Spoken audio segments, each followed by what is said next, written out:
वक्रतुंड महाकाय कोटि सूर्य संप्रभा निर्विघ्नं कुरु मे देव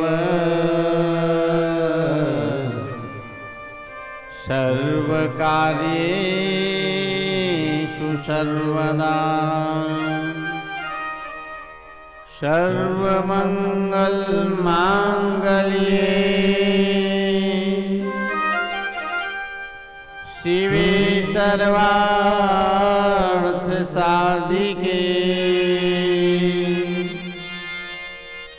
शरण्ये त्र्यंबके गौरी नारायणी नमोस्तुते। सच्चिदानंद रूपाय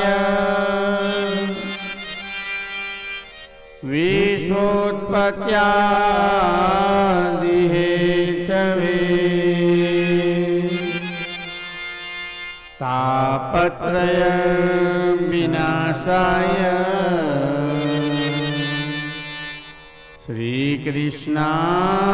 श्रीकृष्णाय वयं नमः। श्रीकृष्णाय वासुदेवाय हरे परमात्मने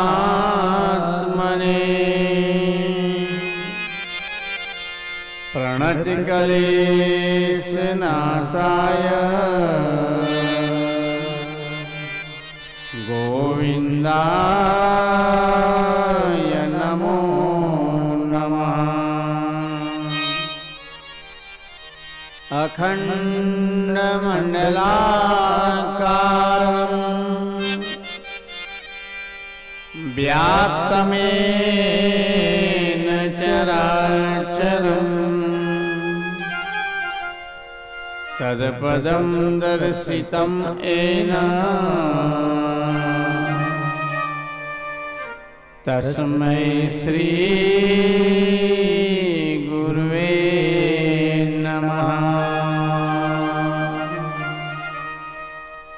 व्यासाय विष्णुरूपाय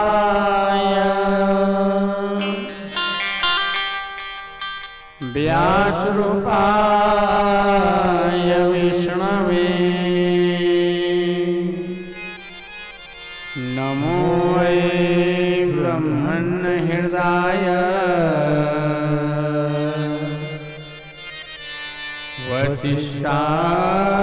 वसिष्ठाय नमो नमः।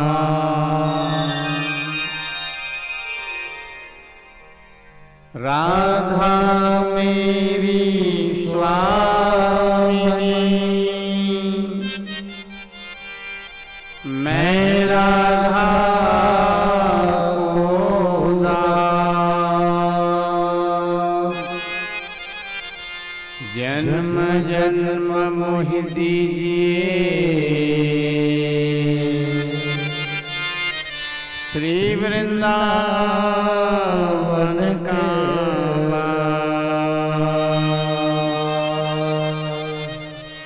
आइए पवन पुत्र विराजिए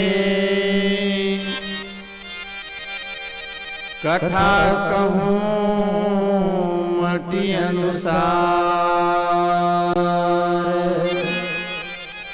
प्रेम सहित आसन देहूँ कृपा करो पवन कुमार। हेम से बोलिए भागवत भगवान की जय हो, लक्ष्मी नारायण भगवान की जय हो, उमापति महादेव की जय हो, श्याम सुंदर सरकार की जय हो। राधिका महारानी की जय हो। बजरंगबली महाराज की जय हो। व्यास मुनि महाराज की जय हो। सुखदेव जी स्वामी की जय हो। परम पूज्य गुरुदेव जी के श्री चरणों में साष्टांग दंडवत प्रणाम करते हुए धतुरा ग्राम के समस्त ग्रामवासी देवी देवों को सादर नमन करते हुए माता पिताजी के चरणों का वंदना करते हुए पावन धराधाम ग्राम धतुरा में हमारे कौशिक भैया के परिवार में उनके पावन भवन पर आयोजित श्रीमद् भागवत महापुराण सप्ताह यज्ञ की तृतीयम दिवस की अपराह्न वेला की कथा को श्रवण करने के लिए पहुंचे हुए श्रद्धेय श्रोताजनों, भगवत कथा के अनुरागी सज्जनों, माता एवं बहनों, आप सभी का श्रीमद् भागवत कथा स्थल पर अभिनंदन है, स्वागत है। आपके कथा सुनने के पवित्र दिव्य भाव को मैं सादर नमन करते हुए साधुवाद करता हूँ। इस कथा में विप्रमंडल महाराज जी भी विराजित हुए हैं आज, उनको भी मैं सादर नमन करता हूँ। बहुत समय पहले मैं मुड़ापार में भागवत वाचन के लिए आया था। उस समय संगीत नहीं रहता था मेरे साथ, तो हमारे ये विप्र महाराज जी आकर के श्रवण करते थे, साथ देते थे। दोपहर के समय मेरे निवास स्थान पर आते थे, एक दूसरे के बीच बड़ा सुंदर चर्चा होता था। बहुत से ज्ञान उनसे मैंने उस दौरान पाया भी था। आज मेरा सौभाग्य है कि आज वे फिर से और इस भागवत की कथा को श्रवण करने के लिए उपस्थित हुए हैं। मैं उनको भी सादर नमन करता हूँ। यह दिव्य कथा है, भागवत की कथा। जिस दिव्य कथा को परीक्षित जी महाराज श्रवण किए जा रहे हैं, नैमिषारण्य में शुद्ध जी सुना रहे हैं, अनवरत रूप से शौनक जी सुने जा रहे हैं। नैमिषारण्य की बड़ी विशेषता है भैया, वहाँ जो कथा सुनने को विद्यमान हो जाते थे ना, उनको कई वर्षों तक कथा सुनाई जाती थी। उन्हें भूख प्यास नहीं सताता था, निंद्रा तंद्रा आलस्य नहीं आता था। शरीर जिस उम्र से प्रवेश किया है उतने ही उम्र का बना रहता था। कोई 100 वर्ष भी कथा सुने तो अब 100 वर्ष के बूढ़े बन करके निकलेगा, ऐसी नहीं थी। ये विशेष नैमिषारण्य की महत्ता थी, जिसे भगवान ने नैमी नाम के चक्र के द्वारा उस स्थान का निर्माण कराया था। और ऐसे दिव्य स्थान पर शुद्ध जी व्याख्यान कर रहे हैं। जहाँ भागवत की कथा होती है महाराज, वो भी एक नैमिषारण्य से कम नहीं है। हाँ, हम भी घर में रहते हैं भैया, 10 बजे बड़ा मुश्किल से पार होता है, कुछ खाने को नहीं मिला रहता है। और ये कथा स्थल पर ऐसा है कि आपके भाव श्रद्धा और प्रभु की कृपा से उधर ध्यान ही नहीं जाता है। आप भी खाली समय में घर में रहते होंगे, 8-9 बजे तक आपको कुछ न कुछ भोजन नाश्ता आवश्यक हो जाता है। परंतु देखिए, भागवत की कथा में आप भी बड़े श्रद्धा के साथ बैठे हैं और सुबह से जो लगे हैं वो रात 10 बजे तक की मानो ड्यूटी जैसा परिश्रम पड़ रहा है। सुखदेव जी कह रहे हैं, राजन, हाँ गुरुजी, मैंने तुम्हें देवहूति के वंश में भगवान कपिल मुनि महाराज के रूप में अवतरण की कथा सुनाया, जो माता को अष्टाध्यायी ज्ञान प्रदान करके माता को इस मानव तन से मुक्ति का पथ प्रशस्त किए। और कपिल मुनि महाराज जाकर के गंगा सागर के स्थान पर निवासरत हो गए। परीक्षित जी महाराज कहने लगे, गुरुदेव, 2 कन्या तो अभी और शेष है, उनके वंश में कौन से भगवान अवतरित हुए? तो सुनो, आकृति का विवाह रुचि प्रजापति से हुआ। उन्हीं के वंश में अत्रि मुनि महाराज का अवतरण हुआ और अत्रि जी का विवाह अनसुईया जी से हो गया। अनसुईया माता जो थी ना, अत्रि जी की धर्म पत्नी, पतिव्रता धर्म परायण थी। उनके सम्मुख केवल पति का ही पूजन सेवा सर्वोपरि था और स्त्रियों के लिए पति से बढ़ के कोई देव नहीं कहा गया है।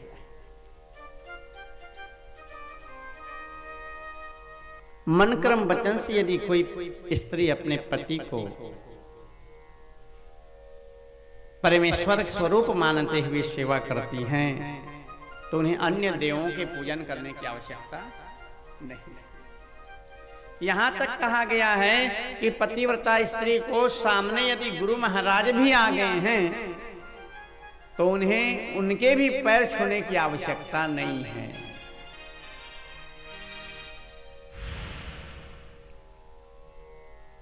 कभी पति से कोई शिकायत न करे, पति से कुछ लेने की फरियाद न करें, पति की आज्ञा को स्वीकार करते हुए उन्हीं के आज्ञा के अनुसार काम करें। यही पतिव्रता धर्म है। मन से, कर्म से, वचन से सेवा में रत रहती थी अनसुईया जी और उनके पतिव्रता धर्म के प्रकाश तीनों लोक में व्यापने लगा। नारद जी तक भी पहुंचा कि अनसुईया जी पतिव्रता धर्म परायण है। इनके पतिव्रत धर्म का प्रचार प्रसार होना चाहिए ताकि दूसर कोई सुन करके उनके अनुसरण करे। अच्छे कार्यों के प्रसारण होना ही चाहिए, प्रचार होना चाहिए। तो भगवान बैकुंठ में विष्णु जी लक्ष्मी के साथ निवास रहते हैं। कैलाश में भगवान शंकर और माता पार्वती और ब्रह्मलोक में ब्रह्मा जी और उनकी अर्धांगिनी ब्रह्माणी। और ये नारद जी चले गए सूचना देने के लिए। पहले गए बैकुंठ धाम। उस समय भगवान वहां उपस्थित नहीं थे, माता लक्ष्मी थी। नारद जी ने मां का प्रणाम किया है, लक्ष्मी जी का। पूछे कि प्रभु कहाँ हैं? बोले हमें क्या मालूम कहाँ गए हैं। तो वहीं पर नारद जी कह दिए कि माँ आप उनकी अर्धांगिनी हैं और आपको इतना भी खबर नहीं कि आपके पति कहाँ गए हैं। आप कैसी पत्नी हो कि पति कहीं चला गया और आपको मालूम नहीं है। इससे अच्छा तो अनसुईया जी बढ़िया है जो हर समय पति की सेवा में रत रहती हैं। उनकी बराबरी तो कोई नहीं कर सकता। लक्ष्मी जी को ईर्षा हो गया। ये भी प्राकृतिक एक वृत्ति है स्त्रियों के बीच। नहीं कहते कहते भी वो ईर्षा के दोष से ग्रसित रहती है। हम अनंत देखना ही नहीं हुआ महाराज, हमारा अपन कमाई में वो कमाते हैं, हम कमावत हैं। कहने को कहती हैं वो, परंतु स्वाभाविक है थोड़ा बहुत ईर्षा अपने आप उत्पन्न हो जाता है। माताओं में 9 ऐसी वृत्ति है जो ना चाहते भी उनमें जन्मजात अंकुरित हो गई रहती है। ईर्षा का आदेश। लक्ष्मी जी ईर्षा करने लगी। वहां पर कहने लगी कि नारद हम भी तो अपने पति के नित्य सेवा करते हैं और तुम हमारे समक्ष कैसे कह रहे हो कि अनसुईया की पतिव्रता धर्म के बराबरी किसी में नहीं है बराबरी करने का। हम भी तो नित्य अपने पति के आदेशों का पालन कर रही हैं, सेवा कर रही हैं। नारद जी कहने लगे सुनो न मां, आप में अनसुईया जी में बहुत अंतर है। आपको बैठे बिठाए सब कुछ मिल जाता है तो पति के गुण क्यों नहीं गाओगे? पति से कुछ भी ना मिले फिर भी पति की सेवा में रत रहे, पति के गुण गावे, ये सर्वोपरि है। आप वैकुंठ धाम में रह रही हैं, आप पूरे आभूषण से लदी हुई हैं, गहने का कोई कमी नहीं है, स्टॉक में भरपूर भर रखे हैं। कुछ कमी ही नहीं है, सब कुछ परिपूर्णता है। तो उस परिस्थिति में आपका सेवा तो सामान्य हुआ। घर में अभाव है, कुछ व्यवस्था नहीं है, पर्याप्त खाने की व्यवस्था नहीं है, कुछ श्रृंगार की वस्तु नहीं है, आभूषण वस्त्र भी ठीक से नहीं मिल पा रहा है पति से, फिर भी वो पति के दिन रात सेवा करे, ये सबसे विशेषता है। तीजा उपास रही जाना बस एक पति की सेवा नहीं है। तीजा उपास में पति एक भी साड़ी ला करके नहीं दिया, फिर भी पत्नी उस दिन मुस्कुरा के कह रही कोई बात नहीं जी, पिछले साल तो लाए थे ना, वही मैं पहन करके पूजा कर लूँगी, ये कह देना बड़ी बात है। और कहीं तीजा व्रत हैं जी, और इस माता स्त्री जो उपवास हैं, कहीं उसके मुंह सूझा हुआ है, मुंह फूले हैं। कैसे फूले हैं? कह रहे हैं मौला ये रंग के साड़ी पसंद नहीं है, तू यही रंग के ला था हमेशा। उपवास तो है, परंतु शिकवा शिकायत फरियाद आ गया तो वहां पर तो भैया थोड़ा से पतिव्रता धर्म क्षीण हो गया। आज नारद जी यही बात बता रहे हैं कि अनसुईया जी के आश्रम में कोई पर्याप्त संसाधन नहीं है। बड़ी मुश्किल से एक समय का भोजन व्यवस्था हो रहा है, अत्रि जी के द्वारा कोई विशेष आमदनी नहीं है, फिर भी मन क्रम वचन से पति की अनुगामिनी बनी है, ये विशेष है।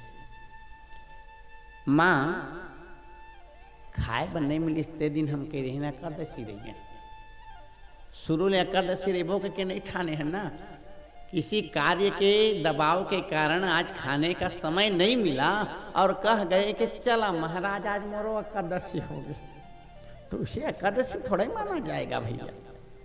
एकादशी का व्रत है और वफा सिस्टम भोजन मिले फिर भी उसे ना देखो और कहो कि महाराज हम एकादशी माने एकादशी, वो एकादशी।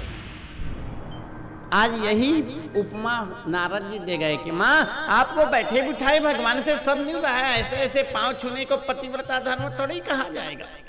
कुछ भी ना मिले फिर भी अनसुईया जी नित्य प्रति पति की सेवा में लगी है, ये पतिव्रता धर्म है।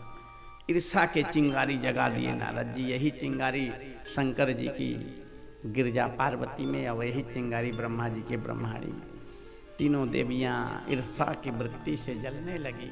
हमसे अधिक, हमसे अधिक, हम परीक्षण कराएंगे, हम तुलना कराएंगे, हम देखेंगे कि हम में अधिक पतिव्रता धर्म है कि हमसे कहीं अधिक उस मृत्यु लोक में इस धरती पर अनसुईया जी पतिव्रता धर्म पर आएंगे। तीनों देवियां अपने पतियों को परीक्षण कराने के लिए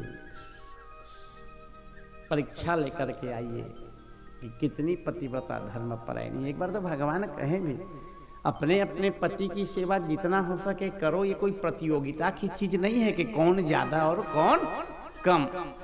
जितना हो सके कम ज्यादा अपने हिसाब से करो सेवा, इसमें प्रतियोगिता का क्या बात है कि हम ज्यादा वो कम। नहीं नहीं, आपको परीक्षा लेकर के आनी ही है।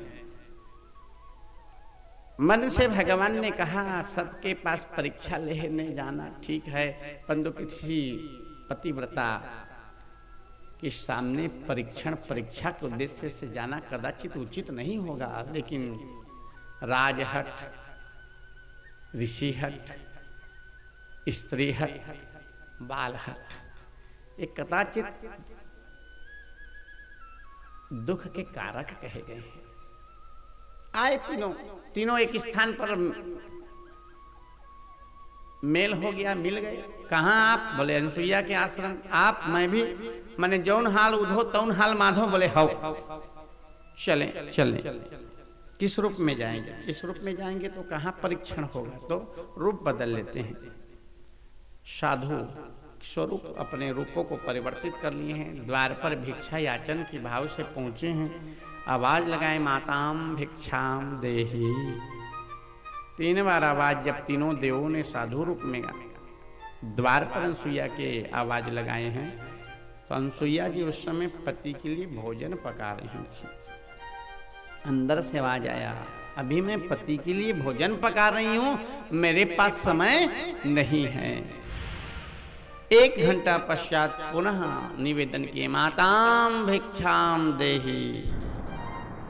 मैया अनसुईया जी फिर कहने लगी कि महाराज मैं अपने पति को भोजन परोस रही हूँ, जब तक भोजन न कर ले पति मेरे पास समय नहीं है। फिर 1 घंटा के बाद फिर से आवाज, माताम भिक्षाम देहि। बोले मैं पति की पांव सेवा कर रही हूँ, पति को भोजन करा करके और वो विश्राम पा रहे हैं तो मैं उनकी पांव दबा रही हूँ। सुबह के 9 बजे के आए, देव को 12, 1, 2 बज गया, अभी तक माता जो है द्वार पर नहीं आई है। फिर से आवाज लगाए तो माँ कुछ जो घर में व्यवस्था था अन्न अनाज फल लेकर के आई हैं। लो बाबा भिक्षा ले लो मेरे यहाँ से, बहुत समय से आप द्वार पर परीक्षारत हैं, ये भिक्षा ले लो। परीक्षा करने को आए, कह गए कि माँ आप गृहस्थी हो, हम सन्यासी हैं और आप कि यहाँ से हम भिक्षा एक ही शर्त पर स्वीकार कर पाएंगे कि आप जिस समय हमें ये भिक्षा दान करो उस समय आप के शरीर पर वस्त्र नहीं होना चाहिए। अनसुईया जी सुन करके चकित हो गई, कहीं ये बहुरूपिया तो नहीं है ना। खल बिच्छुक का धर के ले गए सीता हर के। रावण भी तो ऐसे भिक्षुक वेश में आया था ना, भिक्षा के याचन करने के भाव से, और सीता जी को ले गए थे। तो वहां पर अनसुईया जी नेत्र बन करके ये संकल्प किए, यदि मैं मन कर्म वचन से पति की सेवा की है तो वास्तव में ये तीनों कौन हैं, किस विचार से आए हैं, क्या इनकी मन स्थिति है, इनकी वृत्ति में क्या रसा बसा है, मैं जान जाऊं। तो आंख बंद करके जब पति व्रत के प्रभाव से जानने के लिए जब मन में विचार किए तो जान गए, अरे अरे ये तो तीनों देव हैं, ब्रह्मा विष्णु महेश, जो अपने अपने पत्नियों के कहने पर मेरे पतिव्रता धर्म की परीक्षा के लिए आए हैं। अब आई गए हैं तो इनको निराश नहीं करूंगे। तुरंत जल से अभिषिक्त किए, मंत्र पढ़े और तुरंत तीनों ऋषि के रूप में देव आए थे, जल सिंचित किए तो पल भर में तीनों के तीनों 6 माह के बालक स्वरूप हो गए। और 6 माह के बालक रुदन करने लगे। तो जब छोटे बच्चे 4-6 माह के होते हैं, रोते हैं, तो मैया क्या करती हैं? हाँ, तुरंत उन्हें स्तन पान कराती हैं, उन्हें पिलाती हैं। तो तीनों बालकों को मैया ले लेती हैं गोद में, आंचल से अंदर ढक करके और स्तन पान कराई हैं। आज माता को मातृत्व भाव का बड़ा सुंदर आनंद की अनुभूति हुआ और अपने ही आश्रम में रख रही हैं। अत्रि जी भी को समझने में विलंब नहीं हुआ कि ये तीनों देव हैं जो हमारे पुत्रवत हो गए हैं। बड़े प्रसन्न हुए, मन ही मन कहने लगे कि धन्य है अनसुईया तेरा पतिव्रत धर्म, जो आज तीनों देव को एक साथ तो पुत्र रूप में प्राप्त की है। आश्रम के आंगन में हिलोरना अर्थात झुलवा लगा दिए। मैया उन झुलवा में तीनों देवों को झुलाती रहती थी, खाना भोजन पका के पति की सेवा में रत हैं। 5 माह का समय व्यतीत हो गया है। इनकी आयु लगभग 11 माह की पहुंच गई महाराज। तो 5 माह तक ये अपने अपने पतियों से दूर हैं। लक्ष्मी जी, गौरी और ब्रह्माणी और रास्ता रोज देख रही हैं, आ जाएंगे आ जाएंगे आ जाएंगे, और 5 माह का समय व्यतीत हो गया, अभी तक नहीं आए। तो स्त्रियों में ये भी एक गुण है, सामने रही तो पति कर द्वंद्व युद्ध करे बस तैयार हो जाए, झांसी की रानी बन जाएगी। परंतु समय पर जो आने वाले हैं और नहीं आ पाते तो व्यग्र भी हो जाती हैं, चिंतित हो जाती हैं, आंख नम हो जाता है, बार बार दरवाजे की ओर ध्यान लगा रहा था। देख तो तोर पापा के का गाड़ी बजा कहना शुरू हो जाता है, स्वभाव है। सामने रहेगी तो महाराज कुछ भी कह देगी, लेकिन जब समय पर आने वाले हैं और समय 2 घंटा पार हो गया है तो फिर चिंतित व्यथित हो जाते हैं। हाँ, यही प्रेम है पति पत्नियों के बीच। कुछ ऊपर नीचे हो गया कह दिए, लेकिन एक दूसरे के सम्मान, प्रतीक्षा, आदर करते रहना चाहिए। तीनों देवियां परेशान हो गई हैं पति को ढूंढने के लिए। ये दोनों ब्रह्माणी और पार्वती जी विष्णु के लोक गए हैं। वहां लक्ष्मी जी भी अकेली बैठी नम आंखों से पति की प्रतीक्षा कर रही। एक ही समस्या है कि हमारे पति हमारे पास नहीं है। तीनों का एक ही स्थान पर भेजे थे, तीनों एक साथ मिल करके रुदन कर रही हैं कि आखिर गए तो गए कहाँ। बोले हम ही भेजे हैं, हम ही ढूंढ कर लाएंगे। कहाँ जाएं? बोले हमें धरा धरती पर जाना पड़ेगा। तीनों देवियां आ रही हैं, बीच में नारायण नारायण नारायण नारद जी पहुंच गए। कहाँ माता, कहाँ जा रही हैं? लक्ष्मी जी मन से कहें कहीं आगे लगाए, हम ही मंजर बैठे। तो नहीं बताए रहते वो दिन बाद तो हम अपन पति ले नहीं भेजे रहते नौकर दरबार। कहाँ जा रही हैं माँ? बोले पति को ढूंढने जा रही हैं। ये धरा धरती बड़ा विशाल है, कहाँ ढूंढेंगी? बोले आप ही बता दो अनसुईया जी कहाँ मिलेंगी। तो बोले इन्हीं पहाड़, कुंदराओं, गुफाओं के मार्ग से होते होते जाइए वन में, और वहीं एक आश्रम दिखेगा।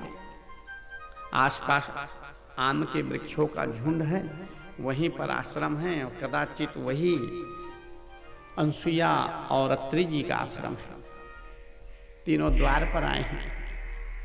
उस समय भगवान बाल्यावस्था में 11 माह के हो गए थे, और झुलुए में अनसुईया जी उन्हें रख करके घर के कार्यों को कर रही थी अंदर में।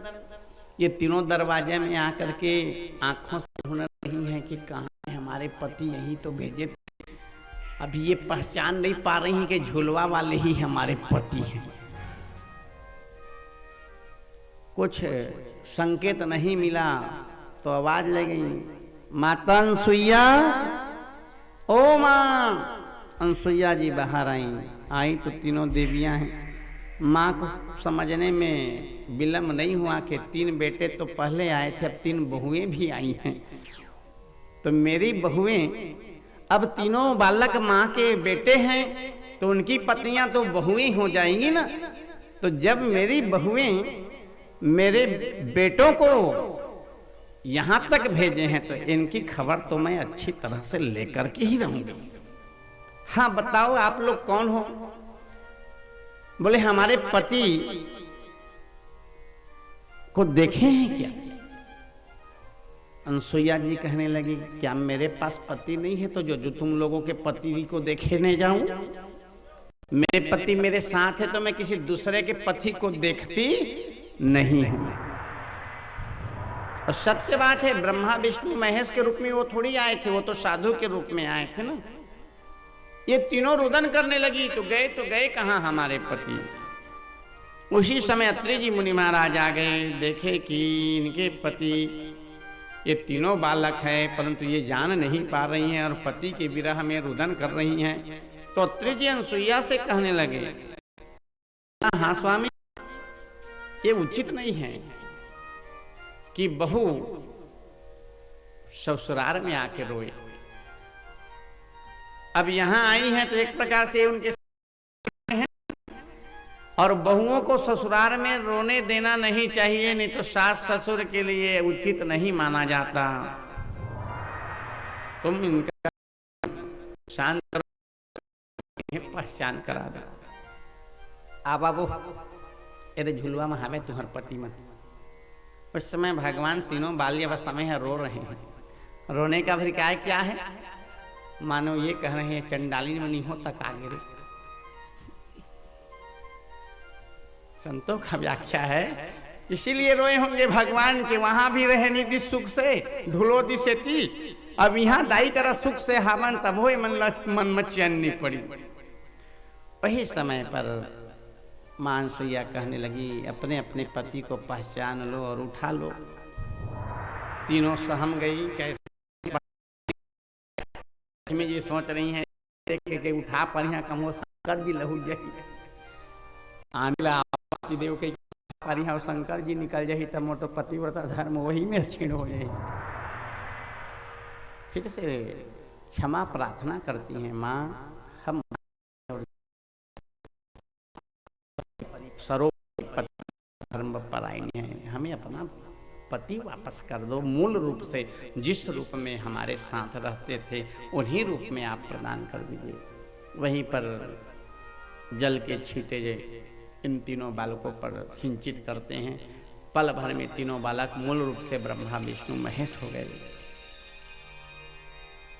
देखिए पतिव्रता धर्म का प्रताप देखिए, कहाँ तीनों देवों को बालक बना दिए, 5 माह तक अपने गोद में पालन किए और आज फिर से मूल रूप में परिणित कर दिए। तीनों देवियां अपने अपने पति को पाकर के प्रसन्न होकर के चलिए कह करके ले जाने लगे तो उस समय अनसुईया जी की आंख नम हो गया। हाय रे बाबू, जत का दिल ले तोर बिहार नहीं हो रही से तमाम आ कह के हर काम ला बतावस, हर काम में सहयोग दे। आज बहुरिया का आगे तय साले भर नहीं टिकल गया आगे, बिल्कुल शास्त्र धर्म अनुमति नहीं देता है जी। हो यहाँ पर बहुओं के धर्म का भी व्याख्या है। देखिए भागवत की कथा हमारे बीच की ही तो कथा है। हम कथा क्यों सुनते हैं? उससे शिक्षा पाकर के अपने जीवन को सुधारने के लिए भी कथा जीवन में आवश्यक है। केवल मुक्ति के लिए ही नहीं, भुक्ति मुक्ति प्रदायस्य यत्र भागवत कथा। परीक्षित जी क्यों सुन रहे हैं? जीवन के 7 दिन शेष है, मुक्ति के लिए सुन रहे हैं। शौनक जी क्यों सुन रहे हैं? अपने भाग्य का उदय करने के लिए। और आप हम क्यों सुना रहे हैं? जीवन में उस शिक्षा को पा करके और उसे स्वीकार करते हुए और जो सत्कर्म अच्छे पथ है उस पर चलने के लिए हमारे जीवन में भागवत आवश्यक है। माता अनसुईया की आंख नम हो जाते हैं। भगवान पढ़ लिए मन स्थिति को कि हम आए थे तो माँ प्रसन्न हो गई थी कि मेरे 3 बेटे मुझे मिल गए। आज हम अपने अपने पत्नियों को पा करके इनसे अलग हो जाएंगे, ये पुत्र धर्म नहीं है। तो हम क्या करें? बोले हम जिस अवस्था में अभी थे 11 माह के अवस्था में, उसी अवस्था के बराबर हम इनको पुत्र दे जाते हैं अपने अंश से प्रकट करके। तो वहीं पर भगवान विष्णु के अंश दत्तात्रेय भगवान का अवतरण हुआ। ये भी भगवान के 24 अवतारों में से एक अवतार कहा जाता है। दत्तात्रेय भगवान की जय हो। शंकर जी के अंश दुर्वासा जी, शंकर भगवान के द्वारा दुर्वासा जी का प्राकट्य हुआ है। बड़ा ही क्रोधी ऋषियों में माने गए हैं, जिनकी कथा अमरीश राजा के एकादशी वाले व्रत में जो कथा आएगा उस समय आएंगे। और यही दुर्वासा ही की तो श्राप रहेगा जो द्वारका के 56 करोड़ यदुवंशी नाश हो जाएंगे। और ब्रह्मा जी के अंश से चंद्रमा की उत्पत्ति हुआ और तीनों अंश पुत्र को छोड़ करके चले गए हैं। दत्तात्रेय भगवान के केरा में वास कहा जाता है, केला वृक्ष में। कुछ संतों का यह भी अभिमत है कि मान लो बेटे बहू में नहीं पट रहा है पटरी, या दमांद बेटी में नहीं खपत, तो कुछ संतों का अभिमत है कि वो गुरुवार उपास रहे, केले वृक्ष का पूजन करे, पीले वस्तु के द्वारा पीला धागा चढ़ाए, पीला भोग लगावे और उपवास रहे, तो कदाचित दत्तात्रेय भगवान की कृपा से और उनकी वृत्ति सुधरती है और फिर से मेल मिलाप होकर के जीवन सुगम हो जाता है। ये अनसुईया के चरित्र हैं। हमारे इस भारतीय संस्कृति में स्त्रियों का बड़ा विशेष स्थान है। हर अच्छे कार्यों के पीछे स्त्रियों का हाथ होता है। आइए थोड़ा से संगीत के माध्यम से हमारे भैया सुना रहे हैं। प्रेम से बोलिए भागवत भगवान की जय हो।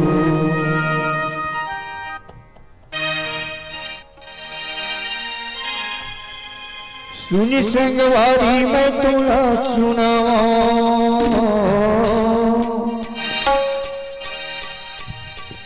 सुनी संगवारी मैं तोला सुनावा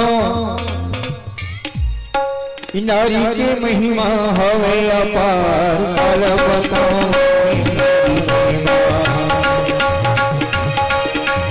कल बताओ नारी महिमा एक घर नहीं पावे पार कल बताओ नारी महिमा एक घर नहीं पावे पार कल बताओ नारी महिमा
घर नहीं पावे पार अला बताओ नारी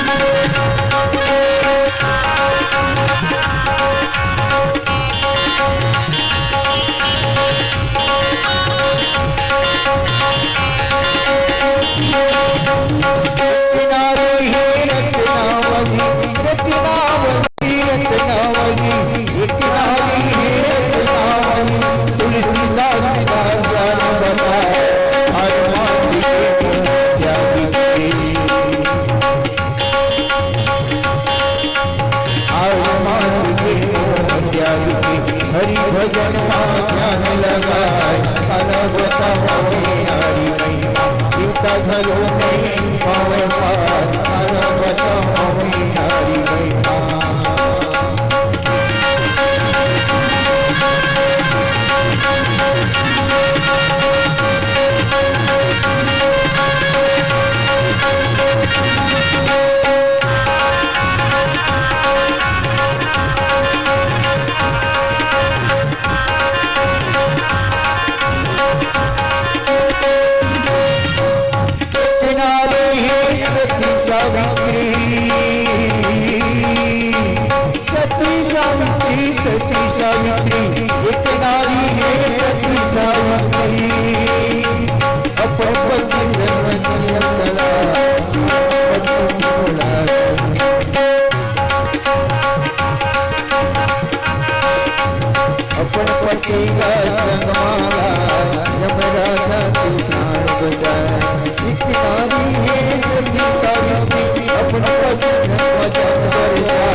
भागवत भगवान की जय हो। जय जय श्री राम।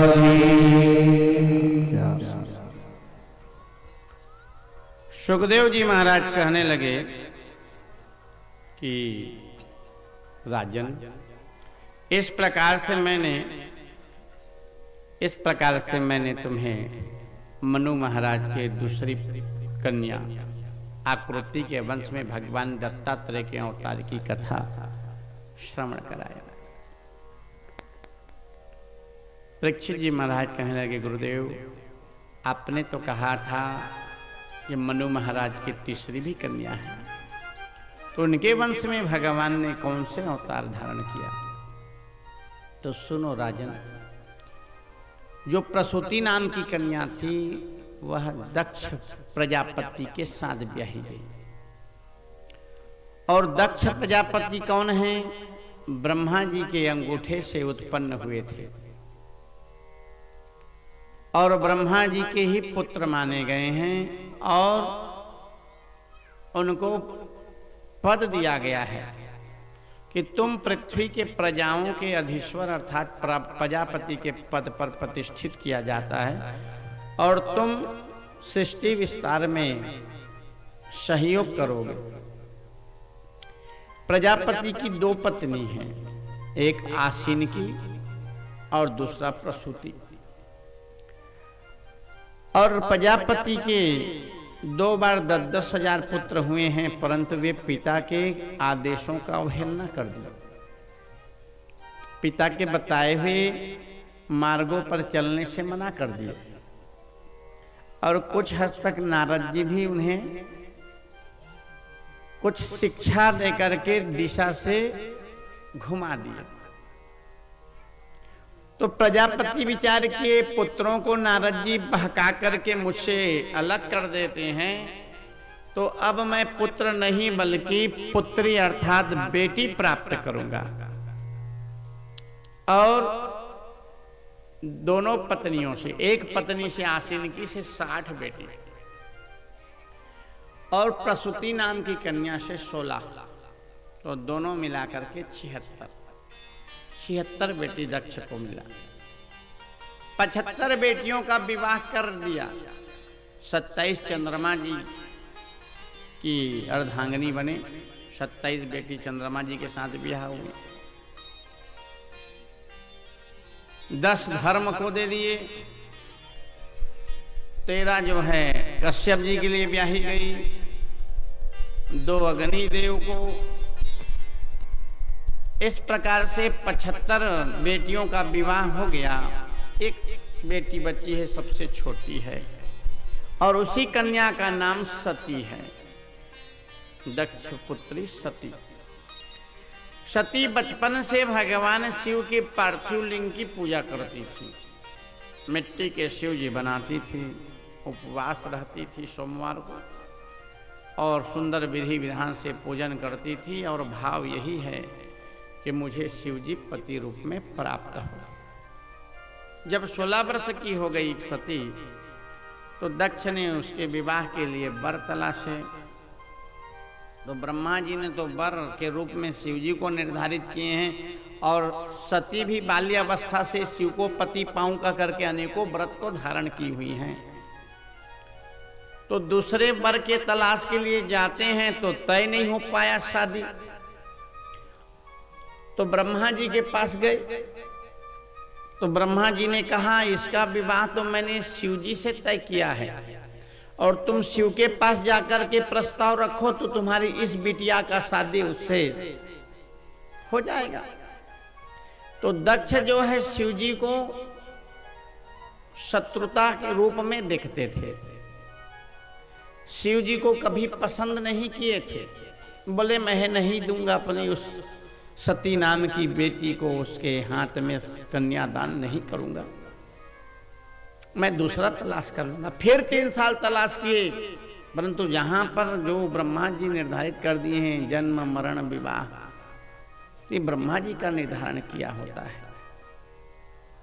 फिर 3 साल घूमे, तय नहीं हुआ, तो ब्रह्मा जी इस बार आए, बोले देखो तुम इस बेटी का पिता हो तो मैं भी इस बेटी का पितामह हूं, मेरी ये पौत्री है, तुम मेरे पुत्र हो और तुम्हारी बेटी मेरी पौत्री है, नतनी है। चाहूं तो मेरा भी अधिकार है, मैं अपनी पौत्री अपनी नतनी का विवाह शंकर से कर सकता हूं। कन्यादान करने का अधिकार पिता को दिया गया है। यदि तुम कन्यादान करने से पीछे हटोगे तो मैं कर दूंगा। वहां पर दक्ष नहीं मान रहे थे तो ब्रह्मा जी को एक बार कहना पड़ा, तेरा पद भी तुझसे छीन लूंगा। फिर मैं जो प्रजापति का पद दिया हूं ना दक्ष तुझे, वो पद भी मैं वापस ले लूंगा। तो पद की लालसा किसे नहीं है महाराज। हाँ, दूघा मंत्री बन जा रही तब नहीं लड़ो चुनाव कैसे गए है ना। दूघा तो बन गए मैं, हाँ सेवा कर दाने क्षेत्र के तो आने भी अवसर दे, कहाँ का थे वो फिर लड़ते, भले हारे तो हार जाते। पद जो है छूटने वाला नहीं है और जकड़े रहे ये वाला भाव दे देता है। प्रजापति ने देखा मेरा पद ले लेगा, चलो ठीक है मैं सती से पूछ लेता हूं, यदि सती मान जावे तो कदाचित मैं अपनी बिटिया का हाथ शंकर जी के हाथ में सौंप दूंगा। बुलाए सती को, इधर आ। हाँ पिताजी। बोले शिव जी के साथ तेरा शादी तय कर दूं? तो मन से चाहे भी थे शिव जी के साथ मेरा विवाह हो। सिर को हिला करके हामी भरती। तो सुन ले सती, ओकर बरोबर घर द्वार नहीं है, कैलाश मां पेड़ के नीचे वो पथरा में बैठ के दिन काटा थे। सती का हिस्सा बढ़िया तो है, पिताजी ने लिपे बला गए ना बाहरे बला गए। ये भी कथा हमें संकेत देती हैं कि समय परिस्थिति वश यदि किसी कारण से घर में कुछ कमी हो जाए, अभाव हो जाए ससुराल में, तो सती के इस चरित्र को श्रवण करके अपने मन को संबोधित करना कि चलो सती भी तो बिना घर भवन वाले पति के साथ विवाह होकर के गई थी, तो देवी होकर के वो जब ऐसे घरों में चली गई तो हम भी थोड़ा भाव को सह लेते हैं। बोले अन्न अनाज की व्यवस्था नहीं है, न खेत न डोली न कोठी, बढ़िया तो है पिताजी ने नींदाई न जगाई न लुआई। खाएगी क्या? बोले अभी तक अपने लिए तो कुछ न कुछ व्यवस्था करते हुए आया होगा। बोले मांग करके खाता होगा। तो बोले मैं उसकी अर्धांगिनी बन के जाऊंगी तो कुछ तो प्रेम मुझसे भी करेंगे। जब अपने लिए मांग करके चला रहे हैं तो मेरे लिए भी तो कुछ मांग करके लाएंगे ही नहीं। हर विपरीत परिस्थिति को प्रस्तुत करते जा रहा है दक्ष, ताकि मेरी बेटी शिव जी की चाह से दूर हो जाए। शिव को पांव पति के रूप में चाह रही हैं, ये उसके मन की वृत्ति जो है विपरीत हो जाए। परंतु सती जो है हर विपरीत परिस्थिति में और अपना अनुकूल परिस्थिति प्रकट कर रही है। शादी तय हो गया, विवाह संपन्न हो गया और शंकर जी के साथ में सती का विदाई हो गया। यद्यपि सती सबसे लाडली बेटी है दक्ष की, न चाहते हुए भी शिव के हाथ में अपनी बेटी का कन्यादान करना पड़ा। अब दमान तो बन गए हैं दक्ष के भगवान शिव जी, परंतु दमान का दर्जा नहीं देते थे दक्ष जी। हो अन्य बेटियों के पति का बराबर सम्मान करते थे। कभी कार्यक्रम में उपस्थित होते थे तो कर खवाए पियाए रहे बसे सूते के बढ़िया व्यवस्था करे। और को हाँ शंकर जी ने पूछे खाए है तू? विश्राम के जगह पाए है तू? नहीं पूछते थे। तो शिव तो हमारे आशुतोष हैं जी, भोले भाले हैं बेचारे, उनको मान सम्मान की आवश्यकता नहीं है। एक बार थोड़ा से दामाद और ससुर के बीच में अनबनता का कारण उत्पन्न हो गया। बोले अनबनता कैसे हो गया? बोले एक स्थान पर यज्ञ अनुष्ठान चल रहा था जिसमें ब्रह्मा जी, भगवान विष्णु सब उपस्थित थे। शिव जी भी, देव भी, ऋषि जति संत साधु यक्ष नाग किन्नर, ये सब मिलकर के एक यज्ञ अनुष्ठान आयोजित किए। तो ब्रह्मा जी को मंत्रवेता के रूप में प्रतिष्ठित किए, आप आचार्य स्वीकार करिए इस यज्ञ का। और शंकर जी को घी का होता बना दिए, आप इस हवन में घी डालेंगे। और बाकी जितने देव हैं ये आहुति के रूप में सांकला डालेंगे। अब भगवान विष्णु को प्रतिष्ठित देव बना दिए कि आप देव के रूप में बैठिए, आपका पूजन होगा फिर हवन होगा। अब हवन प्रारंभ हुआ है, ब्रह्मा जी मंत्र उच्चारित कर रहे थे, शिव जी घी से आहुति दे रहे थे, अन्य देव सांकला से आहुति। और शिव जी का स्थान कैसा था? शिव जी का मुख पूर्वाभिमुख था। अभी आप लोग पूर्वाभिमुख, आपके यहाँ ये पूर्व है, आप पूर्व अभिमुख होकर के कथा सुन रहे हैं, तो आपको क्या पता पीछे कौन आया है, कौन आ रहा है, कौन जा रहा है? आप पीछे को कहाँ समझ पा रहे हैं? तो शंकर जी पूर्वाभिमुख होकर के घी का होता हवन किए जा रहे हैं। उन्हें भान नहीं चला कि पीछे से हमारे ससुर जी और प्रजाओं के अध्यक्ष दक्ष प्रजापति जी आ रहे हैं। जैसे दक्ष प्रजापति उस यज्ञ पंडाल में आए तो जितने अन्य देवगण थे वो जब देखे कि अरे हमारे अध्यक्ष जी आ रहे हैं, तो ये लोग थोड़े से खड़े होकर के उसके सम्मान अगुवाई करने के लिए खड़े हो गए, आइए आइए कहने के लिए। और शिव जी खड़े नहीं हुए हैं और उनको खड़े होने की आवश्यकता भी नहीं है। अभी आप लोग हमारे अनुबंधित यजमान हैं, हमारे आदेशों के पालन करने के लिए आप लोग चाहे स्वेच्छा से पालन करो कि मजबूरी में करो, बंधे हुए हैं। रक्षाबंधन शुरू दिन काबा बांधे नहीं, बंधा गया हमारी इशारा के अनुसार काम लग कर। अभी कोई विशिष्ट विशेष भी आ जाए तो आपको उठ करके अभिवादन करने की आवश्यकता नहीं है। कोई सामने आ भी गए ना नारियल चढ़ाने को, आंख से आंख मिल गई तो आंख से ही शिष्टाचार कर लीजिए, ऐसे इतना में चल देगा। आपको उठ करके यहाँ पांव छू करके कि आइए बैठिए कहने की आवश्यकता नहीं है। और वो उसको गलत भी नहीं समझेगा आने वाला कि हाँ भाई ये मुख्य जजमान है, ये कैसे आ सकते हैं। तो ऐसे शिव को वहां आवश्यक नहीं है कि उठ करके अपने ससुर जी का अभिवादन करे, प्रणाम करे। तो शिव जी नहीं उठे और बाकी उठ करके अगुवाई किए। तो पहले से ही शिव जी को ये सम्मान नहीं देते थे दक्ष, और आज तो बड़े समाज में उसे ऐसा लगा मानो मेरा ही दमान मेरा अपमान कर गया, क्रोधित हो गए। मैं तो पहले से ही जान रहा था, दक्ष कह रहा है भरे समाज में शिव जी के प्रति, मैं तो पहले से ही जान रहा था ये अशिष्ट है, अनपढ़ है, गंवार है, ये भला संस्कार और ये भला आदर की भाव कहाँ जान लिया। सभी ने मेरा अभिवादन किया और ये मेरा दामाद होकर के मेरा अभिवादन करने को पीछे रह गया। दोनों परिस्थिति में मैं इसका सम्मान पाने योग्य हूँ। रिश्ता में देखे तो मैं ससुर हूँ, ये मेरा दामाद है, और पद में देखे तो मैं अध्यक्ष का पदधारी हूँ और ये मेरे अंदर में आता है। बहुत प्रकार से शिव जी के अपमानित शब्द से शिव जी को कहने लगे। शिव जी सुन रहे हैं, कुत्ते भूखे हजार, हाथी चले बाजार, कह ले जो कहना है, मुझे कोई प्रभाव पड़ने वाला नहीं है। मुफ्त में मुझे महादेव का पद नहीं मिला है, अन्य को देव कहा जाता है और शिव जी को महादेव। सब कुछ अपने में शामिल करने वाले हैं। जहर भी पीने को मिलेगा, समुद्र मंथन के समय तो पीने में भी देरी नहीं किए थे। वहीं पर दक्ष ने एक आदेश पारित कर दिया, मैं अभी शिव जी को आज के बाद किसी भी अनुष्ठान, पूजा, हवन, यज्ञ में शामिल होने से बहिष्कृत करता हूं। सब कोई सावधान होकर के सुन लो, आज के बाद कोई शिव को किसी भी यज्ञ भाग में निमंत्रित नहीं करेगा। जो कोई भी निमंत्रित करेगा उसे मेरे आदेश के अवहेलना का दोष लगा करके मैं कदाचित मृत्यु दंड दे दूंगा। शिव जी बोले कि जब मेरे ऊपर प्रतिबंध लगा ही दिए हो तो मेरा यहाँ रुकना उचित नहीं है, मैं चलूं वापस कह करके कैलाश आ गए।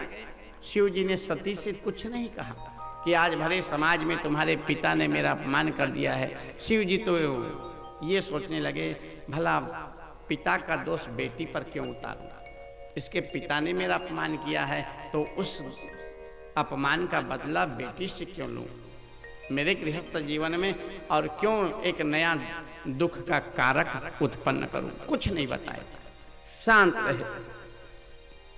मन थोड़ा से संताप से भरा था शिव जी का। शिव जी ने कहा मन को शांति चाहिए। तो मन को शांति कहाँ मिले, तो बोले मन की शांति के लिए भगवत भक्ति जरूरी है, मन की शांति के लिए कथा सत्संग जरूरी है। बड़े से बड़े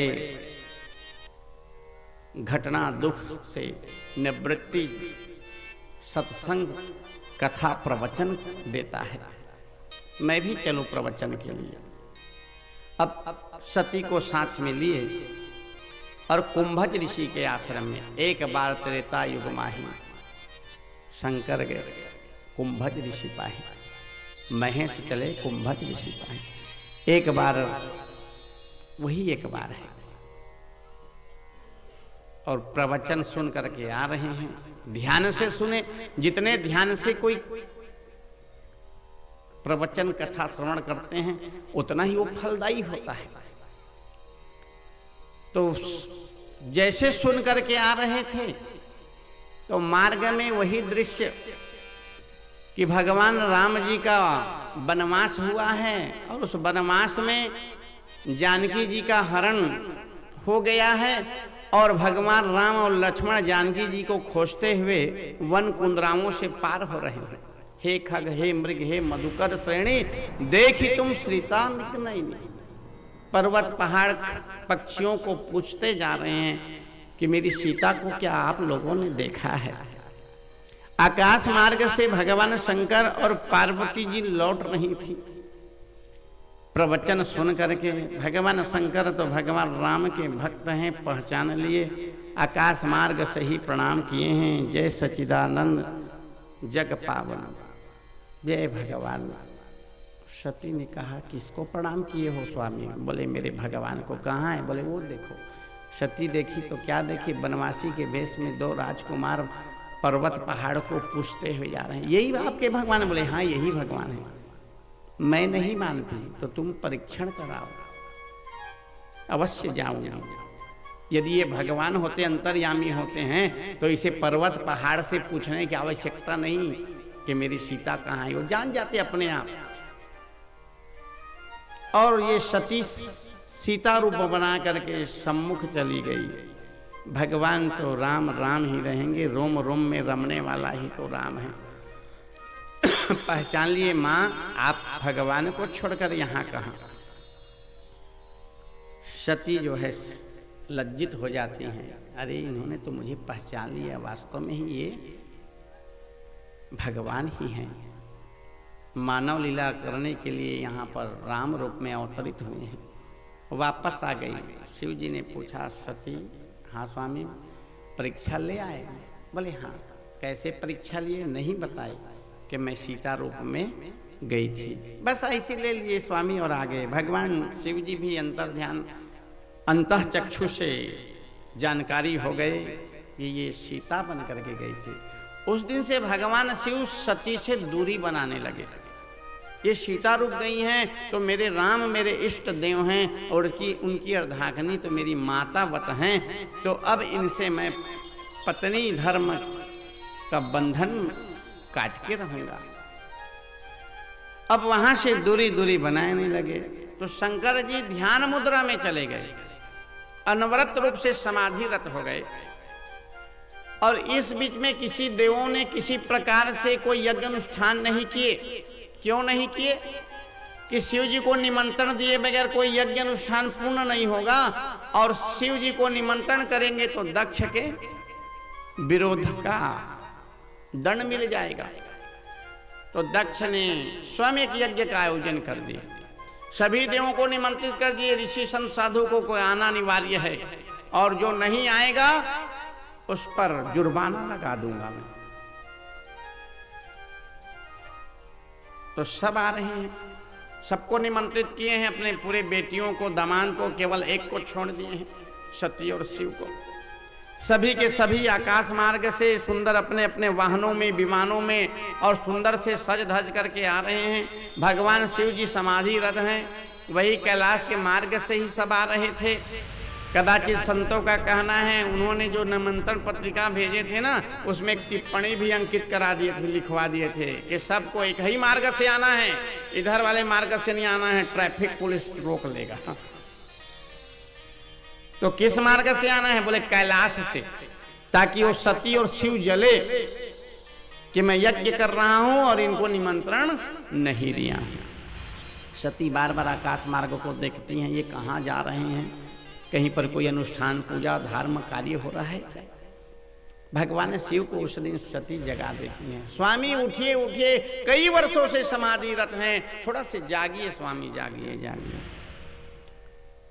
समाधि भंग हुआ। शिव जी नेत्र खोले, क्या है देवी?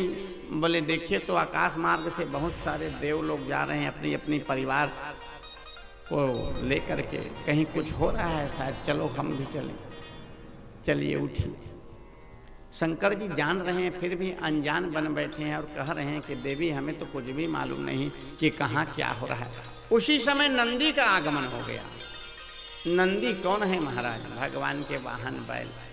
जिस समय भगवान को कहीं जाना होता था तो वो नंदी रूप हो जाता था, बैल रूप, और जब भगवान को कहीं जाना नहीं रहता था तो वो गण रूप हो जाता था। गण रूप मतलब मनुष्य जैसे। और नंदी का स्वरूप भी बड़ा सुंदर है जी। मकुट पहना है और मका लगे है सिंह। अब बैल का मकुट तो सिंह से ही रहेगा ना।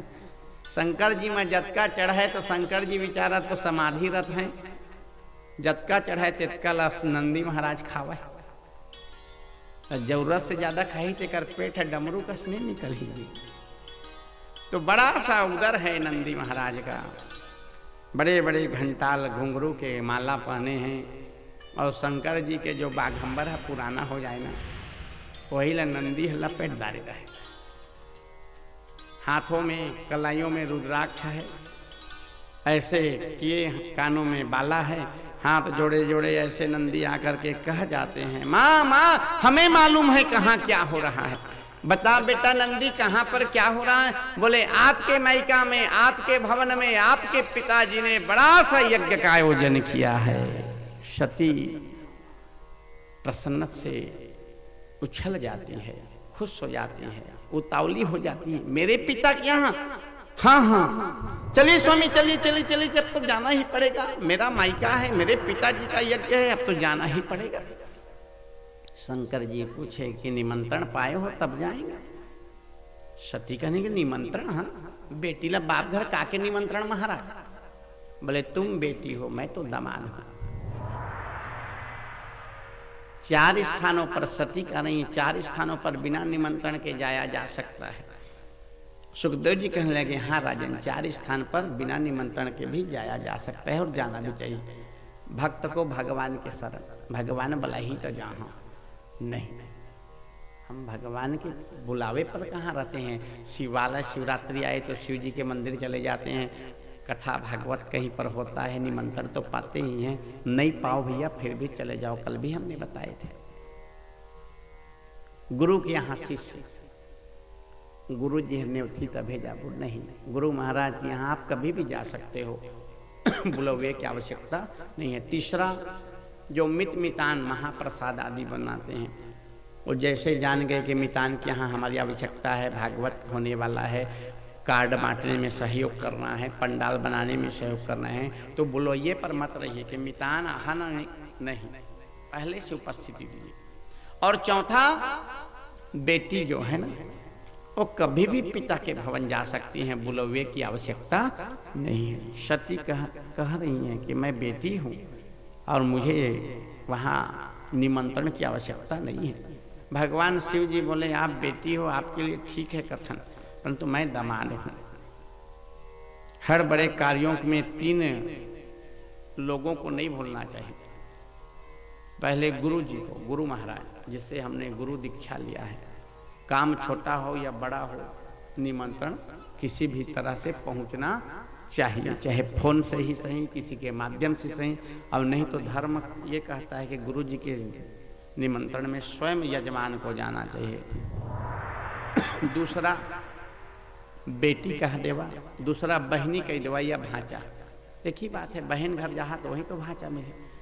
और तीसरा बेटी दामाद। बाकी सबको यदि हम समय के अभाव में किसी कारणवश भूल गए तो एक बार चलो चल जाएगा।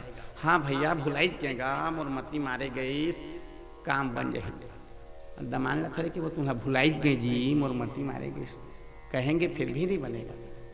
एक बार 2 को भूल भी जाओगे तो काम चल जाएगा, परंतु बेटी दमान को भूल जाओगे तो थारी आरती नहीं पहुंचे।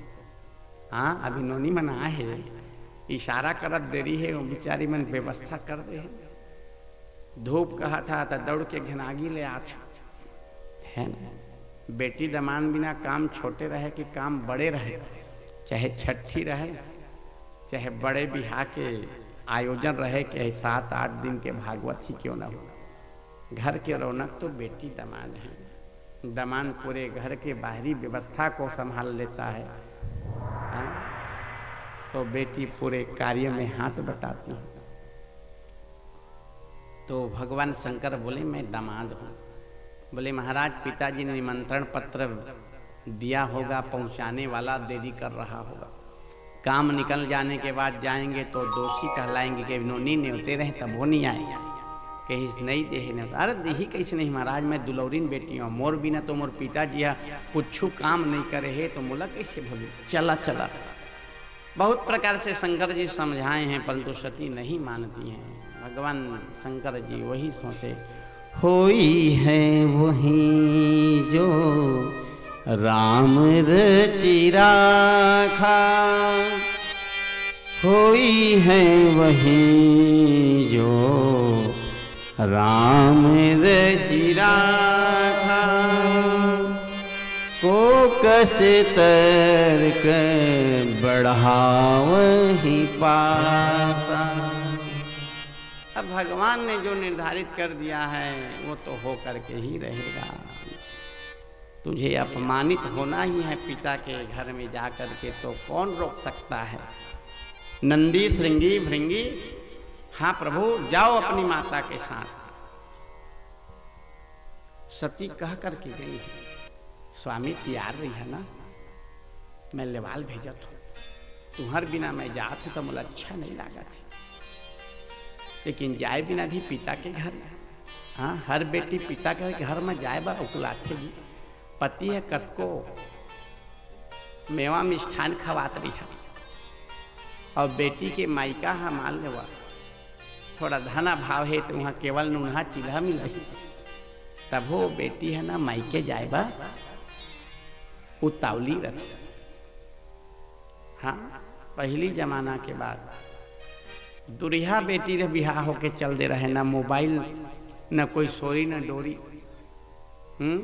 अब का जमाना नहीं रही जी पहले, अब तो अठोरिया में आज ही बेटी दमान गाड़ी टिके है तो धर के